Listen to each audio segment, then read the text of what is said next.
Good afternoon. Thank you so much for joining. My name is Clarice Kovacs. I am the Director of Product Marketing here at Mojo Insight. And welcome to session number 3 of our webinar series, How to Boost Traffic, Engagement, and Conversion, Redefining Your Digital Dealership in 2021. So if you are not able to join our previous sessions, in session number 2 and session number 1, we broke down the consumer journey into 3 different segments. So session number 1, a month or so ago, sorry, Lawson, I think we have a bit of a feedback, so I'm just going to put you on mute for a moment.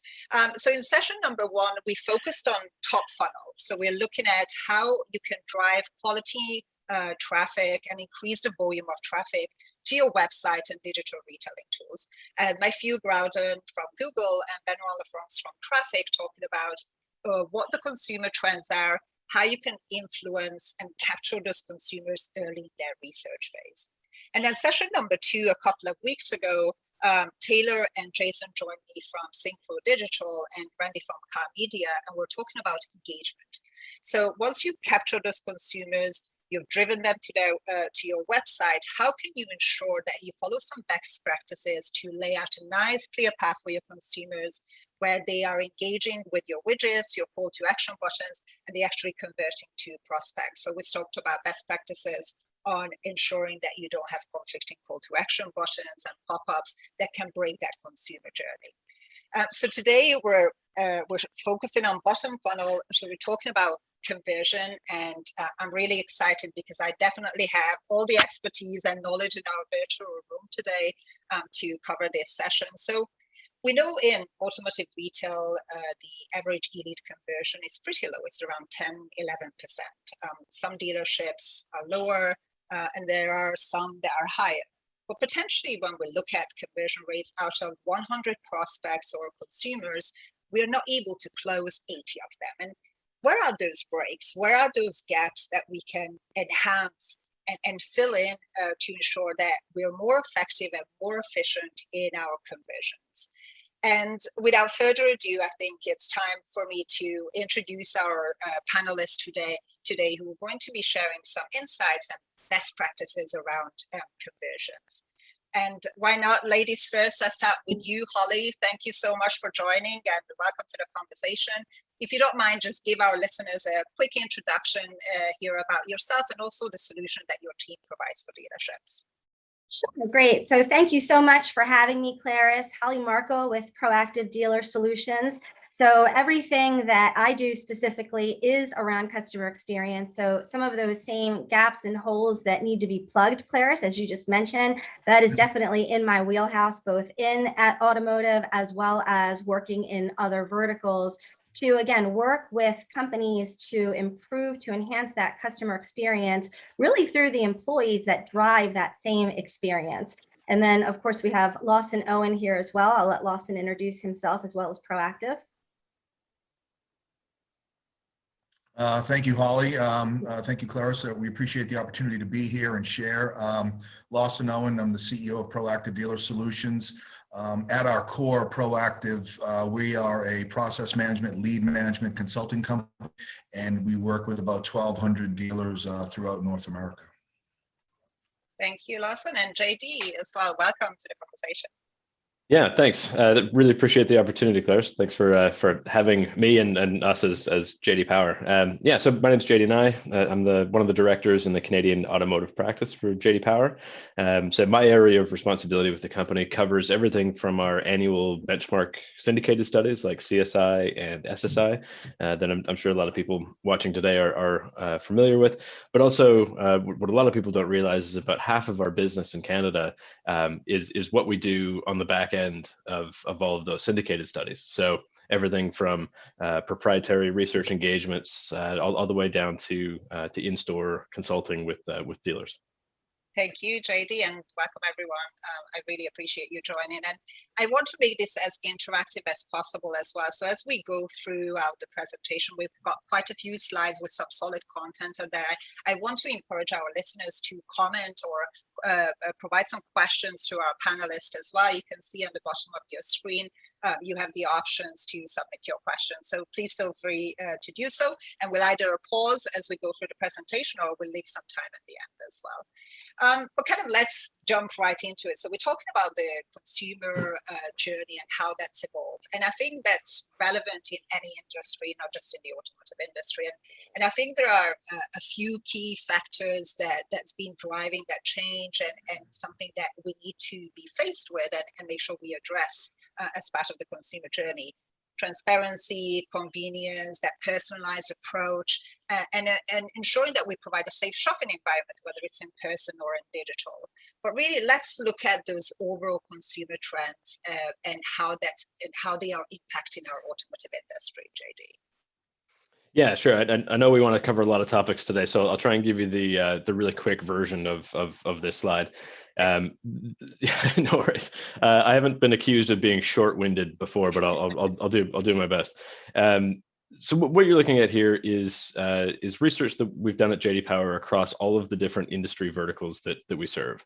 So at JD Power, we don't just look at the car business. We look at consumer finance and banking and telecom and leisure travel, hospitality, a bunch of different industries. And what we do is we take a look at the brands that are at the very top of all of our rank charts, and then we dig through those data sets to figure out, well, what are they doing that are allowing those brands to be consistently at the top?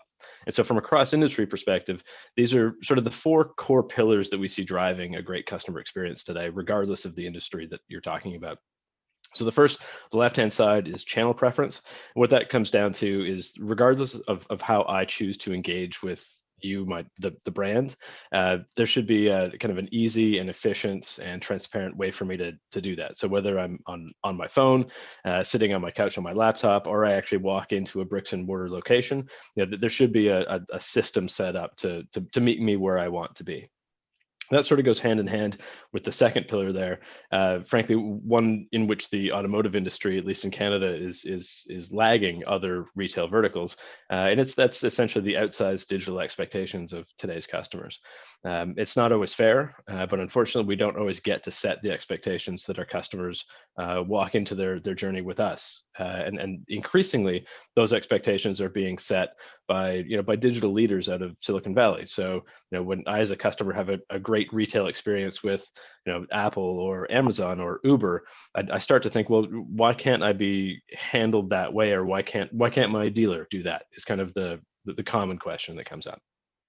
The third pillar, just in terms of growing and expanding customer experience expectations overall, the core there is starting to coalesce around a theme of immediacy and minimal friction. And I think over the next 3 or 4 years, if I was to place a bet on the term I use the most with our clients, whether that's OE clients or our individual dealer consulting clients, it's really going to be around try and take a big step back in your business and try and figure out the individual pain points that your customers are feeling, whether that's kind of an operational reality for you or not, and then start to kind of chip away at those roadblocks.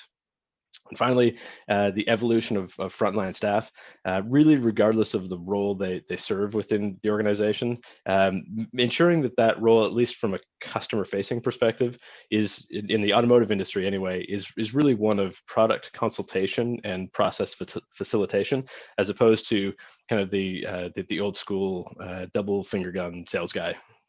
Yeah, so service versus selling, right? And I think this is a great segue, takes us into the insights and the summary that the Proactive Dealer Solutions is going to share with us here.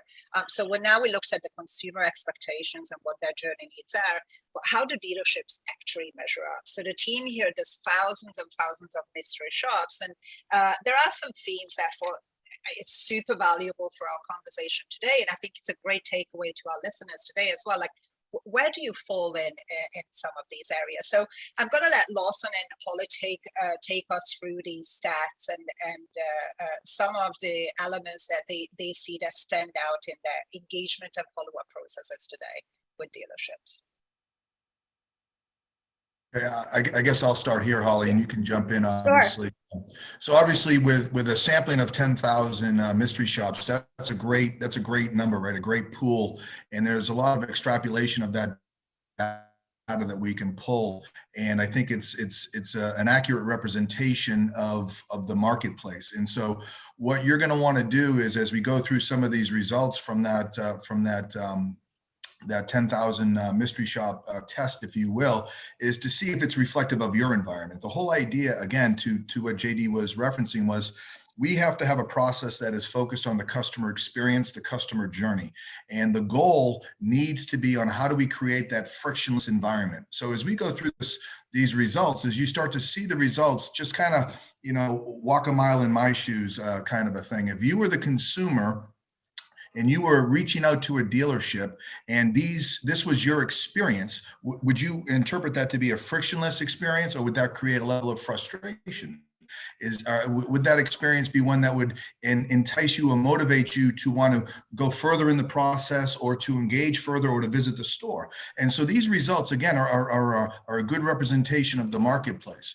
But what we see is 72% of the time leads are responded to within 1 hour.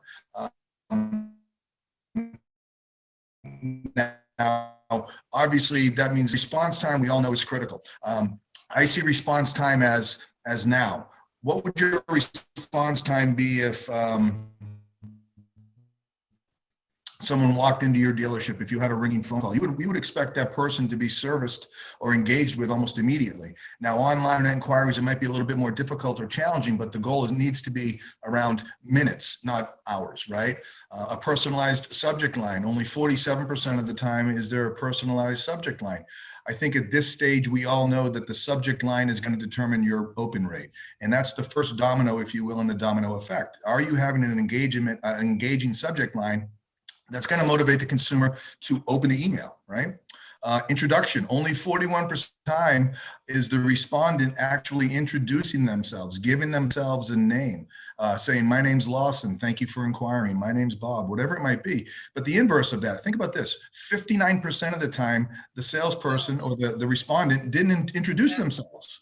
It's crazy, right? That a proper meet and greet is basic sales 101.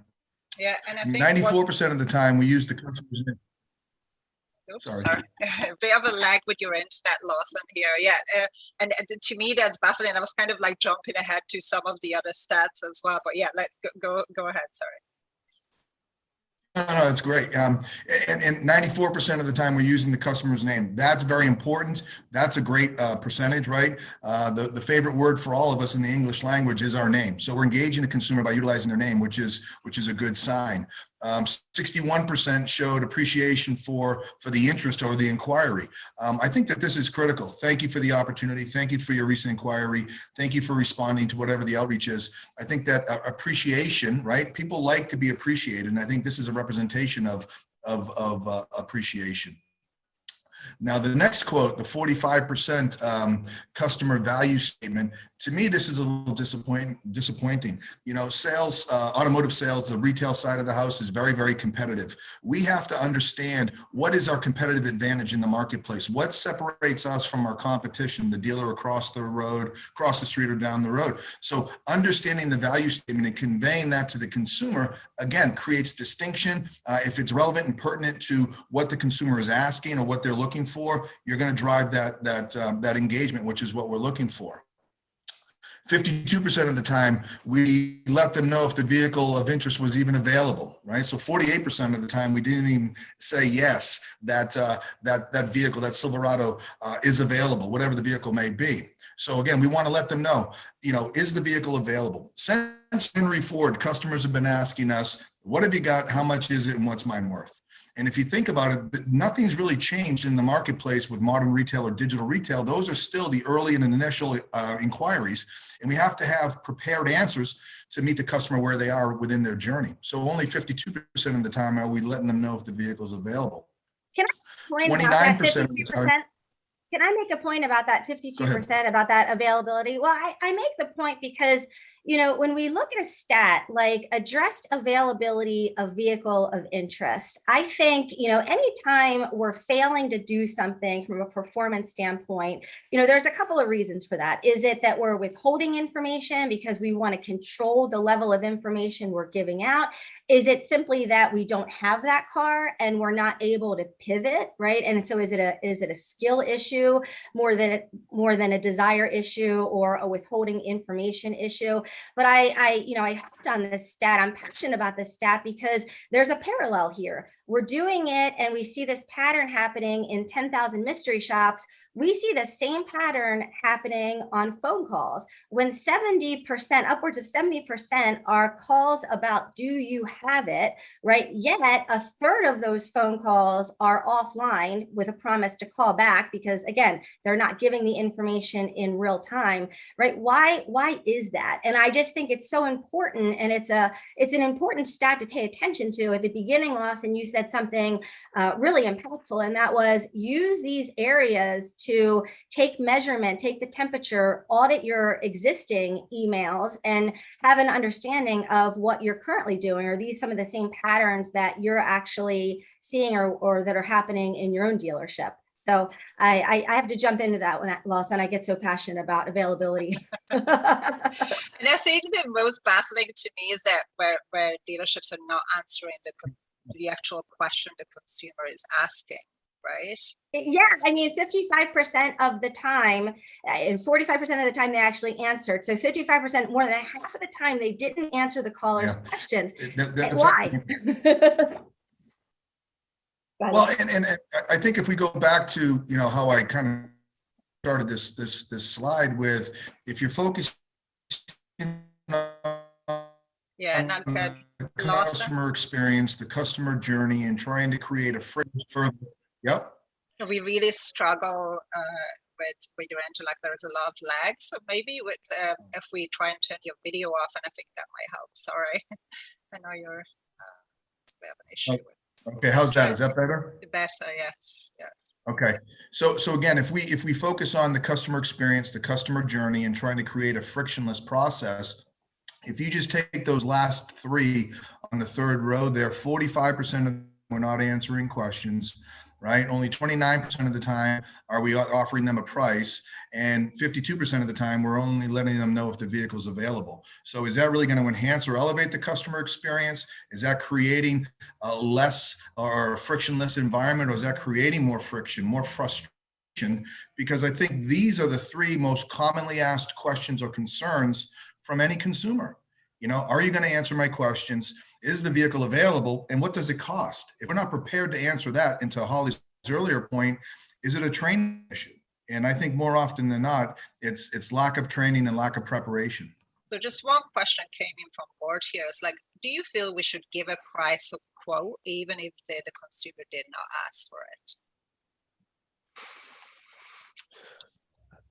Well, I know what the kind of the sales training side of an organization would say, and I know what is kind of what's obviously from the numbers, and for what it's worth, when we do mystery shopping engagement specifically on online leads just for the Canadian market, the numbers are very similar. So Holly and Lawson, I'm sure these numbers are from across North America. If we just isolated for Canada, we're not much better, we're not much worse. We're kind of right in that zone too. So that's cool to see. I think there's always and I think we're getting into this in a couple slides, Clarice, but there's always a general perception that cross shopping around different dealerships is happening at more or less the same rate it always has. And that's not the case anymore. And so people just don't have time for it. They've done a bunch of the work before they even kind of started to leave their house to go and find their next vehicle. So the old risk of, if I give someone a price quote, they're just going to take that to the competitor down the street. I'm not saying that doesn't happen.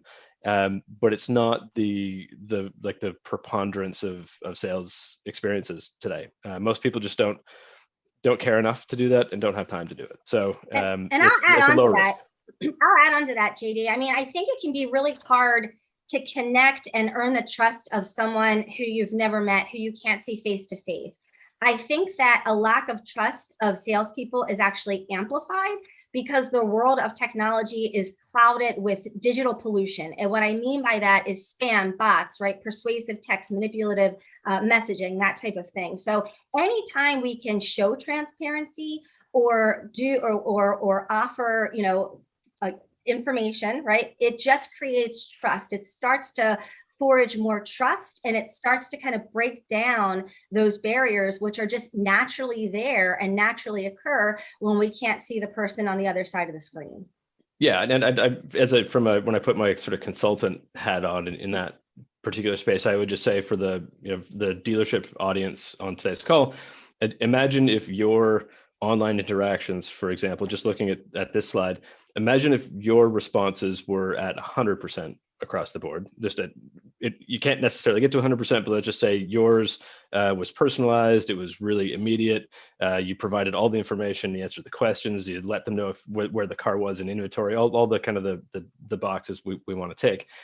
And then so that potential customer gets that type of email from you. And from the other 3 dealerships where they're asking the same set of questions, they get a response that looks more in line with the average that you see on the slide. Who do you think they're going to trust more at the end of that really quick email research process? Exactly. And I think we had a comment here from Mike as well, and I completely agree with it. Like, if you don't provide the price, then it's no longer a frictionless or transparent experience. And with all the information that's available online, consumers are going to find that anyway. And if you look at Amazon or Carvana, it's the same thing. They don't withhold the price of any of their products, right? They wouldn't be where they were today, I guess. So if Can you imagine check? And I would agree. Yeah. Go ahead, Lawson. I know go ahead. No, I was just going to say the same thing. I think sales today is more about process, implementation and execution, and providing information. I think that's where we're at within the sales process. I think the consumers have done so much research, have already selected a vehicle, and the vast majority of time, the vehicle that they've selected is the one they're purchasing. I think our job is to enable that by helping them move through that process, providing as much information as we can that's relevant and pertinent to their questions or where they're at in the buying cycle. And I think people are going to respond to that. But more importantly, I think we're going to create distinction in the marketplace. And that's really what I think the goal or the objective is. Exactly. So let's just take it up the notch. So we looked at the consumer journey expectations. We looked at some of the gaps as well, but really like taking up to that modern digital retail and providing that omnichannel experience. There's a few stats that I pulled here, JD, from the US Sales Satisfaction Index from December. And I think it's become very apparent that digital retailing, modern retailing, omnichannel retailing is not going away. It's not just a trend that was with us throughout the pandemic. It's something that's actually going to evolve. Like, what are the key takeaways you think on this slide that I think is relevant to our conversation here? Sure. Yeah, we can bounce around the studies a little bit. So as you said, a lot of the numbers on the slide come from the US side of the research. In Canada, we asked a number of different digital retail type questions throughout the year. I'm sure some of the people on the call today were on some of our COVID Pulse webinar series that we ran from April through June of this year, where because of the pandemic, we did ask, how would you feel comfortable buying a car? And then we dove into some of the newer, how likely are you now to want to buy a car online, or do more of the work online? And so what we found, at least in Canada anyway, there's almost in the kind of the mid 40% range today of Canadian customers that say, yeah, I'd be willing to do a lot more of my purchase journey online than I was before, like basically all the way through the negotiation process. And so there was a couple of different questions that we wanted to try and figure out across the US and Canada. So the first then is, what percentage of people, so we know the percentage of Canadians that say they want to engage with the car business in this way. What's the percentage of people that actually do that? What percentage of people use the tools in place to go further and further down the purchase journey online? And that's what we were able to delve into on the US side of the house, where we found increased engagement almost across all digital retail tools throughout 2020, frankly. But then more importantly, I mean, it's one thing for it's kind of the if you build it, they will come argument. So what's the usage? But then what does it actually do from an experience perspective? And I think that the good news from an ROI perspective is that both the engagement with all of the digital retail tools was up across the board. And when those tools were leveraged by the customer, their overall sales satisfaction was much higher. And frankly, we saw that as well in the Canadian marketplace with our SSI study this year, where brands that were really leading the charge from a digital retail perspective saw their scoring come in very, very strong in that study. Yeah, and then if we talk about omnichannel retail, I know everyone's talking about omnichannel retail, but we know the consumer journey is not linear. If I'm a consumer, I can start my journey online, come to the dealership, and finish up it in the physical showroom. Or I can spend 20 hours on average, I think, doing research online, be one of those 70% of consumers who turn up unannounced at the dealership with all the knowledge I need to make a well-informed decision. But then I may not want to make that decision right away. I want to go back home and then finish off my journey online. So really the opportunities are endless, but I think it just takes a simple approach to be able to enable dealerships that now they've invested in their digital retailing tool, they have the platform to meet these needs regardless of the journey that the consumer chooses. Yeah, so I did go full Field of Dreams on the last slide. I guess that's only half the story though. If you build it, they will come to a certain point, but you actually have to use the tools properly. I think in order to drive the types of customer expectation scoring that we're all looking for, and then realize all of the knock-on benefits of providing a great customer experience. And so when we started talking about digital retail and the percentage of Canadian customers that were looking to do business that way, a common question we got, or some of the pushback was, so are you saying people just want to buy cars online now? And we said, well, no, that's not what we're saying, but we are saying that a growing percentage, and it's somewhere in the 40% range today, are saying, yes, I would like to. But that does mean that about 60% of Canadians are still looking to engage with the automotive industry in more or less the same way they always have, maybe with a few digital nice to haves or digital tweaks along the way. And so I guess the bad news from a frontline, the more challenging news maybe from a frontline dealer perspective, is that while we've spent about 100 years trying to develop one clean process to sell someone a vehicle, and it's very much an in-person, face-to-face process. Now we have to develop a parallel track, and not only does it have to be a parallel track that really a customer could go all the way down the traditional retail track or all the way down the digital retail track. What's more likely is that all of your customers will just bounce back and forth between the two. And then so to go all the way back to one of the first points we were making around an omni-channel experience, and an effective omni-channel experience, is you have to have the right tools in place to catch those customers each time they kind of bounce back and forth between those two rails. Yeah, and every time we talked about the tool and we talked about process changes, and we know it's not an overnight process, right? And for certain dealerships, it's more challenging than others as well. So I think here we'd like to just break it down to the nitty gritty and go into the details as well, Lawson, potentially, where the dealership might be struggling, what areas might be more challenging to kind of make that culture or that process switch or the different, bring in that different mindset, and what those dealerships should be trying to enhance the experience and then fill in some of those gaps potentially that may exist. Well, right now, the first one, I'll just comment on that, Clarice, and that is a tactical strategy. And, we say and have this in the context of if you're struggling with, right, then try this. And I guess sometimes that's kind of easier said than done, having to align your strategy and culture around the customer. That's kind of a big ask, right? But the first is, how prepared is your dealership and, quite frankly, your mindset for the shift to more digital sales? Maybe digital sales, it's already a core part of your business strategy.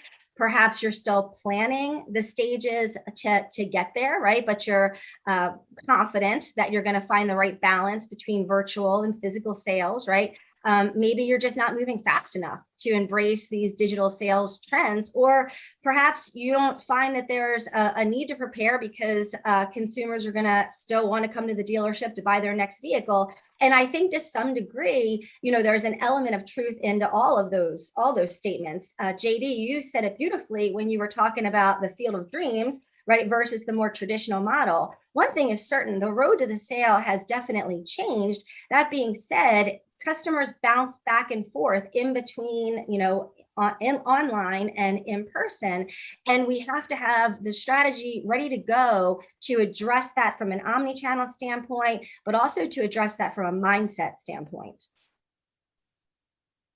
I also think that we have to assume that with that hybrid model in the fluidity from the consumer's perspective, if 40% want to do it online and 60% somewhat traditional, from a training perspective and a management perspective, we have to train our people to be able to quickly identify what type of shopper or buyer is this.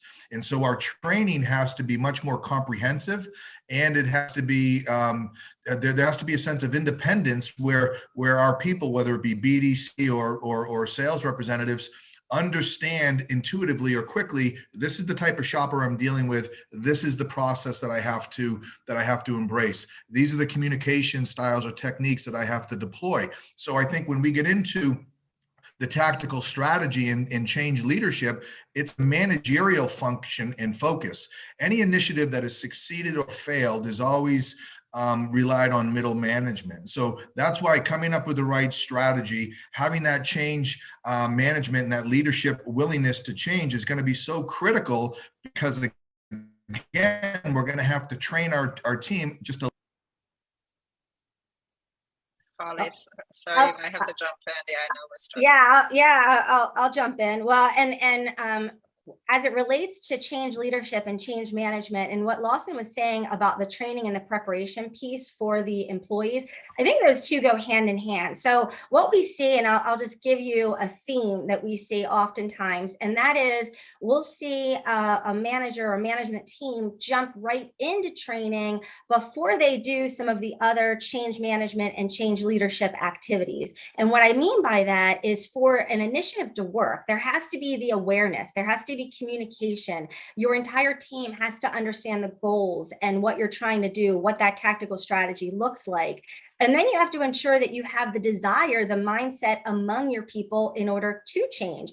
If those two things aren't present, awareness and desire, no amount of training that you can possibly do is ever going to make up or compensate for those other two. But then when you do get to training, it's really twofold. There's knowledge and there's ability. Just because I know how to do something doesn't mean that I can actually do it, right? So just because we say, all right, you're going to go to training and you're going to learn how to do X, Y, Z, it doesn't necessarily mean that that's going to be followed through. It is a big ask when you're talking about modifying culture or changing culture and really getting employees to behave different. It's easy to fix technology. It's easy to fix, oftentimes process issues even, right? And there's a lot of low-hanging fruit there, but behavior, human behavior, that is somewhat far more difficult really to change when you think about it. So making sure that employees have that training and that knowledge so that they can do these, perform these new skills, I think is key. And then the last element of that change leadership, change management strategy would be reinforcement. And that is a number one fail point, or among the top fail points that we see strategies that fail. And they fail because there isn't that reinforcement. And what I mean by reinforcement, that includes leadership role modeling the behaviors. That includes a culture of accountability. That includes maintaining and promoting and driving these new ways of working. Because if that's not happening, then employees are just going to revert back to the old way of doing things because it's easy, right? It's easy to do what we've been doing for years and years and years. It's far more challenging to change. Yeah, and then we had a specific question that actually, going back to the comment, JD, you mentioned, if you build it, that they'll come. but if you don't take care of them, they'll never come back, right? So how do we, right? How do you propose, Lawson, maybe we'll check out your internet, see if you're able to respond to this question. So how do you propose the dealership reconfigure itself to manage this new channel of incoming business? So I know that Holly and I, we talked about that pre-engagement process steps, right, before you actually engage with the consumer to find out how far they've gone. But what else could you give advice on here, Lawson, around managing this new channel of incoming business? Sure, and this is something that we do, and I'll tee it up a little bit and then hand this really off to Holly because she is the domain expert in this. But what we do with our partners is the first thing we do is we do an assessment or an evaluation of the current environment, right? What's the current level of structure, process, and process implementation and execution? How well are they executing on the traditional model, okay? And then the next thing we help them do is to understand, at least from their perspective, what do they perceive the customer journey or the customer experience to be, right? What do they want that customer experience to be? And then they use that as a mirror. I keep using this term. They use that as a mirror against what is our process as a point of comparison to what we want the customer experience to be. And then you start to see that delta, right? The difference between what the journey should be versus what we are actually putting them through or what they're experiencing. And so we have to, one, assess the environment, two, understand what we want the customer experience or journey to be, and then use it as a comparison to what we're actually doing, and then develop a new process that is more conducive or supportive of what we think the customer experience and journey should be. Yeah, one actionable takeaway from this that you can literally go back to your store and start doing with your teams, and it really does address the areas on the right-hand side here, Clarice, and that is if you're struggling with things like slow response times, if you're still using legacy tactics, if you feel like your employees aren't prepared with the type of messaging and communication that's necessary to truly engage these customers and have a more contextual conversation with these, very enriched leads. If negotiation, and we know that this is a fact, we know that the negotiation and contract process, it still is a friction point. It still is painful. More and more customer feedback and surveys, research tells us that. So one thing that you can do is you can map what your customer journey looks like today. And by mapping, I'm not referring to process mapping per se, I'm referring to customer experience mapping. So you literally look at all of your touch points and you look at it from the customer's point of view. And what is a mediocre experience and what does the existing experience look like at each one of those touch points? But what's it going to take to get to an extraordinary experience? And then once you identify those areas that you can or want to change to create more of an extraordinary experience, well, then it's just a matter of let's frame those into impact and effort. Let's do the things that require the least amount of effort, low-hanging fruit stuff, right? Least amount of effort that will create the biggest impact to your customer experience. But really, you can only get there if you're doing it from the customer's journey standpoint and looking at how those areas, how those touch points are affecting and impacting the existing customer experience. Thank you, Holly. And I think this is a great segue to, I wanted to bring it home for a moment. So obviously in my role, I interact with Motor Insight customers on a day-to-day basis. And I can see some commonalities, some common trends between the dealers who are successful. And it's always that guest experience mindset that they've gone into this thinking that I want to provide an enhanced guest experience. And kind of the rest of it naturally just falls into place. The other thing that we see as well, and I think Lawson, you talked about this, is that having the management buy-in, mid-management buy-in, that trickles down to the rest of the team. So they bought into the tool, you're paying money for it, you bought into that system, and also the process that comes with it as well. And then you actually get to see the results. So I actually took this from a back-end hour analytics piece here. I obviously hid the dealership information, but what I wanted to show here that this specific dealer, we're looking at last 30 days, inbound activity, meaning the consumer chose the online journey, it's pretty low. But what they've done their pre-work with the rest of their third-party inquiries, whether it's phone-in, walk-in, other third-party lead, and they've introduced that client to the digital retail experience. And if you look at their conversion ratios, like it's pretty good. So we've got 23.5% conversions, and they sold 36 cars with customers who they invited into the platform. And then the other thing where I kind of like it really breaks it down here, and that's where you're going to start seeing the results and will help with the buying from the rest of the team as well. You can see that our sales agent number one, top sales guy here, he out of, I think we got 7 inbound leads, 36 opportunities created. There are a bunch of them have credit applications, trading applications. So every time he's sharing a link to specific steps in the journey, he's providing new information to the consumer. So the consumer is more and more engaged and they're further down in the funnel. And then let's just look at how much time potentially we saved for ourselves in the dealership by having this done online, but also from the consumer. So that's when the transparency and that convenience piece comes in. And why I actually like that, it's actually our sales agent number 2 here, who, if you look at altogether 24 opportunities, he sold 11 cars. So it just showcases that the better the experience, the more engaged the consumer, the simplified process, you're going to get the results that you're actually seeking and you're looking for. Yeah, I think there's a real sort of like a Joshua Billings lesson here that he said, it's a wise person that learns from their mistakes. It's a wiser one still that lets the rattlesnake bite the other guy.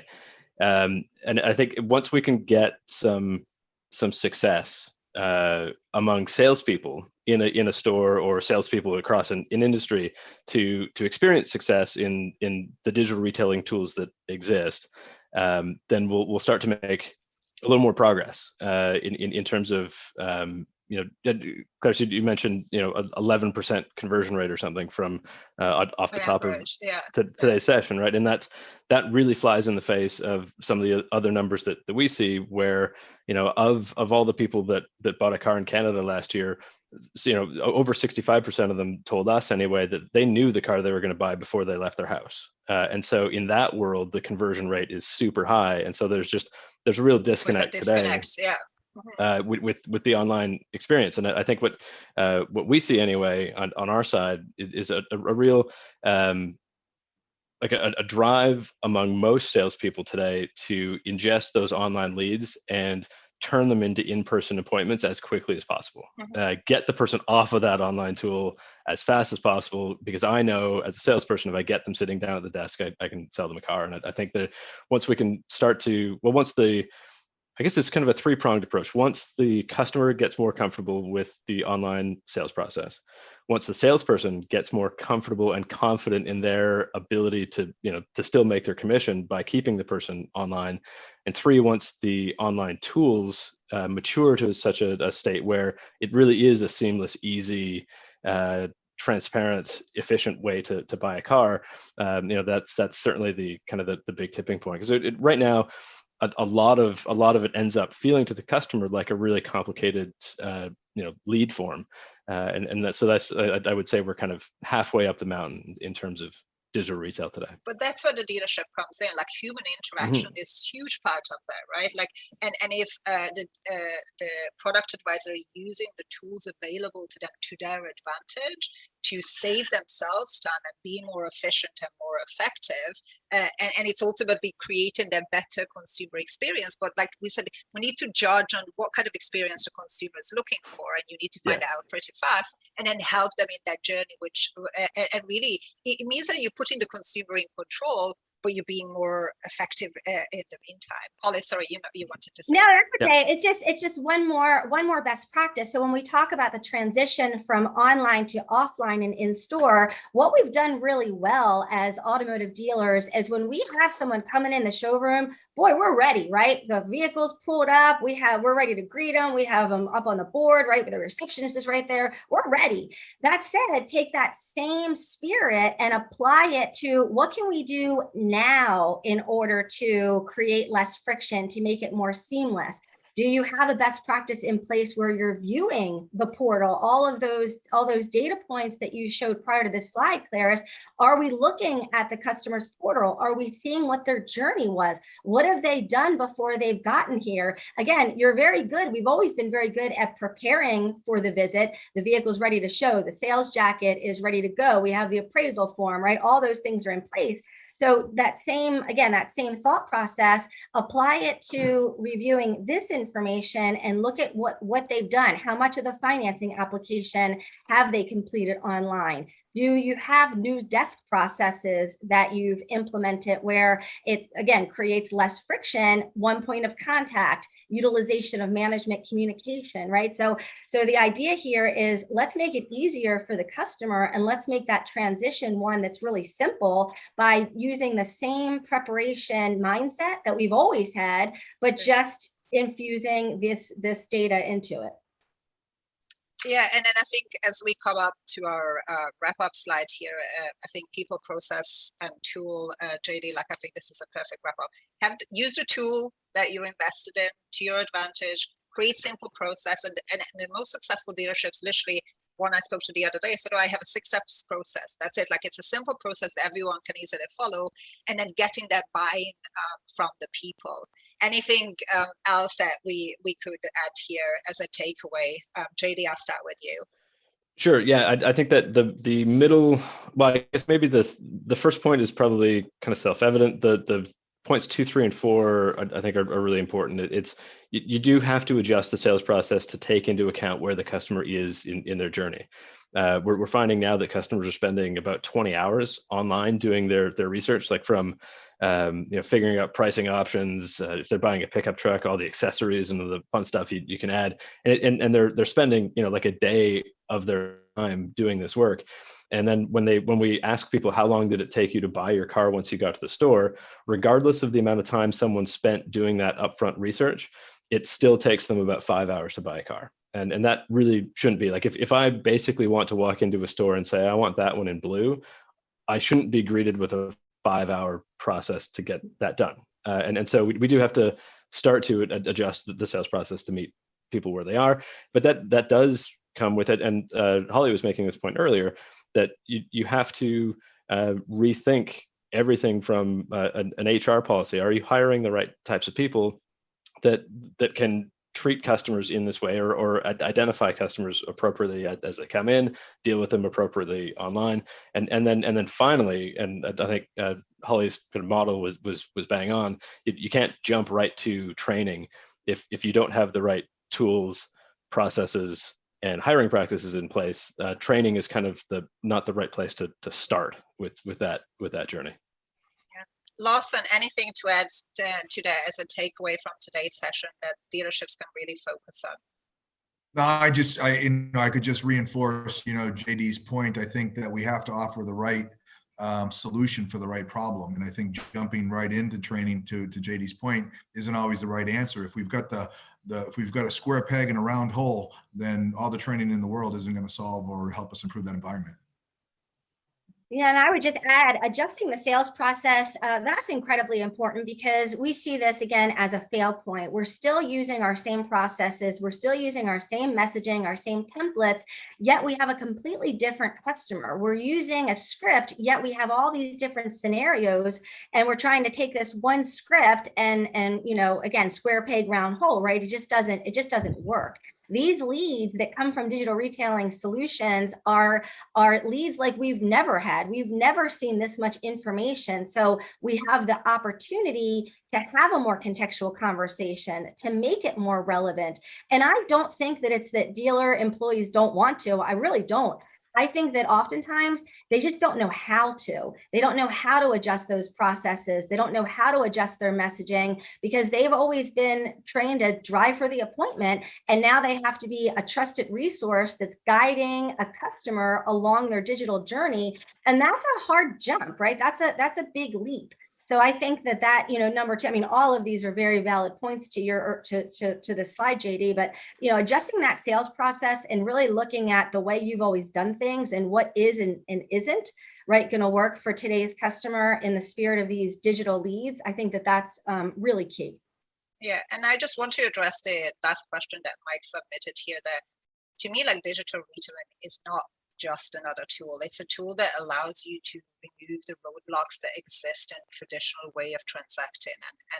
And those tools and processes have evolved. So you need to be able to meet consumers where they want to be met. And when you have that platform, it is down to the people. Like, and the beauty about this, that the ones as mentioned who are successful, it's a simple process that they have in place. It actually simplifies the process that they've had in place to become more effective and more efficient. So yeah, that's what I wanted to add to that. Let's see if there is any other questions. But while we do that, I just wanted to bring up the contact information for our panelists here today. As a follow-up item, you will receive an email from us with a link to session recordings, this one as the previous sessions also, and the decks that were presented. Also, feel free to reach out to me with any questions and comments as well. And when you log out from the session, you will actually have a little 2-question survey pop up asking you what you thought about the content today and what else we would be covering in our next session. So thank you everyone for joining, and thank you so much, Holly, JD, and Lawson for participating in the conversation today. Thank you, everyone. Yeah, Thank my you, pleasure. everyone. Thanks for having me.